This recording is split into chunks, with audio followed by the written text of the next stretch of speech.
99% by'abantu mu buzima bwabo ntibamenye impamvu ibyo bakora byose bitagenda nk'uko bashaka. Impamvu ubuzima butaduhira cyane kuri iyi si nuko tudahitamo inzira zacu bwite tugomba gukurikiza ngo twihe umurongo, tugire disipulini runaka dukurikiza kugira ngo tugire aho tugera. Mu nkuru ziri kuvuga uyu munsi ziganjemo cyane umugabo witwa Ashton Hall. Uyu rero akaba ari umunyamerika w'intyoza mu gutoza ibijyanye n'imyitozo ngororamubiri, ikirenzeho akaba ari n'umushoramari, yewe akaba yaraniyeguriye Imana. Ubu muri iyi minsi akaba ari umuvugabutumwa. Benshi rero bamuzi ku mbuga nkoranyambaga, aho yamamaye mu mashusho yiwe akora imyitozo ngororamubiri ihambaye cyane, aho mwagiye mubona cyane abyuka kare mu gitondo akiyitaho, yaba mu bwiza ndetse n'imyitozo ngororamubiri. Ibi akaba ari ibintu akora buri munsi, ndetse abantu bamukundiye cyane, bikaba ari na bimwe mu byatumye aba icyamamare. Uyu musore rero bigaragara ko yatangiye gukora mu mwaka w'ibihumbi 2000, gusa amashusho yiwe yo mu bihumbi 2025 akaba ariyo yatumye agaragara ku ngando mpuzamahanga yo kuba yarabaye icyamamare. Bimwe rero mu byatumye uyu mugabo aba umuntu wa mbere muri benshi wagaragaye cyane ku mbuga nkoranyambaga kandi agakundwa, harimo ndetse n'imiterere y'umubiri we wakururaga abantu benshi, akenshi cyane igitsina gore. Uyu musore rero yavutse ku itariki 24 Ukwakira mu mwaka w'igihumbi 1995, avukira ahitwa Jacksonville, USA muri Leta Zunze Ubumwe za Amerika.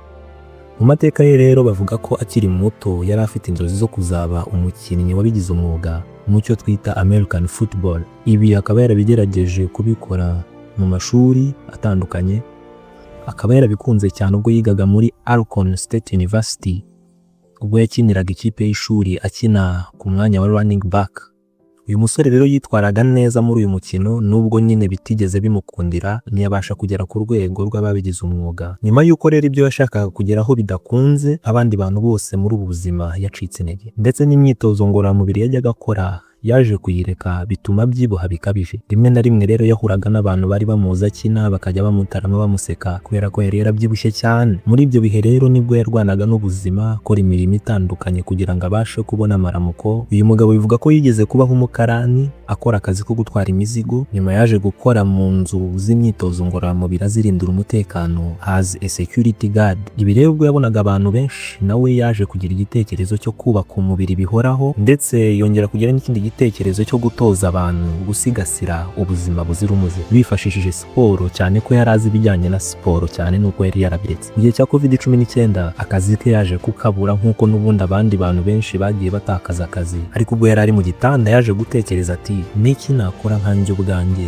nyuma yo kubura akazi. Aha rero niho yigiriye inama yo kujya afasha abantu kubatoza imyitozo ngororamubiri, nk'uko bavuga ngo ijya kurisha ihera ku rugo. Nawe yarabanje yikoraho ubwe koko, kuko yagaragaraga ntabwo byari gutuma abasha kugira uwo atoza, kwa ko nawe yari afite umubiri ubyibushye. Yatangiye kujya abyuka kare akajya yitoza kugira ngo nawe abashe gusubira kuri gahunda, mu rwego rwo kugira ngo abone nuko azafasha abandi. Mu rwego rw'uko rero ibihe bya COVID bitatumaga ahura n'abantu uko yabishakaga, yatangiye kujya afasha abantu anyuze ku mbuga nkoranyambaga, akabafasha kwiyitaho mu bijyanye n'imirire, ubujyanama ndetse n'imyitozo ngororamubiri. Ubwo rero abantu batangiye kubikunda, abona abantu baramwibutse rwose, cyane ko na benshi babaga bari gukorera mu rugo. Nawe rero yatangiye kubigira iby'akazi koko, abigira akazi nyako agomba kujya akora, yibera umujyanama w'ubuzima. Ubwo rero nibwo yatangiye kujya afata amashusho agaragaza uko igitondo cyiwe kiba cyifashe, atangira kujya yashyira ku mbuga nkoranyambaga. Icyo gihe rero abantu barayakunze cyane pe, bamwe batangira no kuyigana. Ayo mashusho rero yagaragazaga uburyo uyu musore Ashton Hall abyuka saa 9:30 za mu gitondo, akakora icyo twakita nka meditation, akakora imyitozo ngororamubiri, akoresha ndetse n'uburyo bwo kwita ku isura ye mu rwego rwo kugira ngo ise neza, ayishyira mu mazi yuzuye urubura, akerekana gahunda ye y'umunsi uburyo ibimeze, uburyo abyuka akandika gahunda ye y'umunsi, uburyo buri kimwe cyose akora kigenda gikurikirana n'ikindi. Ibi bikaba byarakunzwe n'abantu cyane bitewe n'uburyo yabikoraga. Abantu benshi rero barazirebye batangira no kumukurikirana ku bwinshi. Ibi bikaba ari bimwe mu bintu byatumye abona amafaranga menshi cyane. Bamwe baramushimaga kubera iyo gahunda ye yereka abantu, ariko abandi bakajya bamunenga bamuca intege, bagira bati uyu mugabo arakabya cyane, ibi bintu ntabwo ari abantu bose babikora ngo babishobore. Rero ibi uko babikoraga we niko yamamaraga cyane agatumbagira cyane rwose. Uko amenyekana rero niko yagiye akuramo amafaranga menshi yaba mu kwamamaza ndetse no gukora ibindi bintu bitandukanye by'ubucuruzi nko gucuruza inyongeramirire icyo twakwita nka proteine ndetse n'imyambaro ya siporo, imibavu ndetse n'ibindi bitandukanye. Ibi rero byamuteje imbere cyane ku buryo 2026 Forbes yamushyize ku rutonde rw'abatoza b'imyitozo ngororamubiri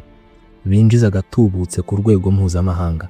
Ubu ngubu Forbes ikaba yaramushyize ku mwanya wa 41 mu ba content creators binjiza agatubutse ku isi yose. Uku rero yagiye yiganwa n'abantu benshi, harimo abagiye babigiramo umugisha cyane, harimo nk'uwitwa Yogendra Kushwa. Uyu benshi ku bamubonye bamuzi ku izina rya Indian Ashton Hall. Uyu akaba yaramusuye hari iwabo mu Buhinde, akaba yaramuhaye ibihembo bitandukanye harimo nk'imodoka. Undi ni umunyarwanda witwa Enoch Uwizeye uzwi nka Kagarara. Uyu ku bamuzi n'abagiye bamubona kenshi muri iyi minsi yari yahawe akabyiniriro ka Ashton Small, nawe yasuwe n'uyu munyabigwi amugabira impano zitandukanye harimo n'imodoka. Ikindi kintu gitangaje kuri Ashton Hall nk'uko twabivuze mbere, arakijijwe, yizera Yesu nk'umwami n'umukiza we. Mu makuru avugwa bivuga ko uyu mugabo yagiye agurisha n'imitungo igiye itandukanye kugira ngo agire abafasha mu bijyanye no guhindura ubuzima bwabo nk'igikorwa cy'ubugiraneza, cyane ko ubutunzi bwe n'ubwamamare bwe abikoresha afasha abantu kugira ngo bakunde Imana ndetse bakure mu buryo bw'umwuka. Kugeza ubu ngubu rero uyu mugabo Ashton Hall umutungo we ubarirwa muri miliyoni zirenga 10 z'amadolari y'Amerika, akaba afite video zimaze kurebwa n'abantu barenga biliyoni 3. Benshi rero bamukundira amagambo y'inkomezi avuga. Amwe muri ayo magambo rero reka tuyakomozeho. Yaragize ati, niba batakwita umusazi, inzozi zawe ntabwo ari nini bihagije, ujye urota binini ku buryo abantu babona ibyo ushaka kugeraho bidashoboka. Yaravuze ati, guhozaho biruta kure kugira akanyabugabo. Iki nicyo cyane kubera ko mu rugamba rw'ubutsinzi uzabona ko abantu bubatse icyo twakita nka disipulini aribo bagiye bagerayo cyane kuruta babandi bari bafite akanyabugabo, kubera ko buriya akanyabugabo gatuma utangira ariko disipulini yo ituma usoza, kubera ko buriya motivation ishingira ku byiyumvo ariko disipulini ishingira ku byemezo. Yarongera aragira ati, kandi guhozaho nibyo bihindura buri kimwe cyose. Yaragize ati, kandi ukanguke kuruta uko ubuzima bwagukangura ku ngufu. Yaravuze ati, imico yawe ndetse n'imyitwarire yawe niyo izarema uko uzabaho ahazaza, kubera ko ibi byose tubona ntabwo bizahoraho. Amafaranga, ubwamamare ndetse n'icyubahiro byose bizashira, kubera ko ibi byonyine bibereyeho guhesha icyubahiro izina rya Yesu ndetse no kugeza abantu ku Mana. Yaravuze ati, kandi urwitwazo ntirujya rutanga umusaruro habe namba. Yaravuze ati, kandi gukora cyane ntibijya bibeshya. Yaravuze ati, uzasarire kuba mwiza kurushaho muri buri kanya ubonye. Yarongera aragira ati, kandi utsinde mu gitondo kandi utsinde na nimugoroba. Yaragize ati, kandi udukorwa duto usubiramo buri munsi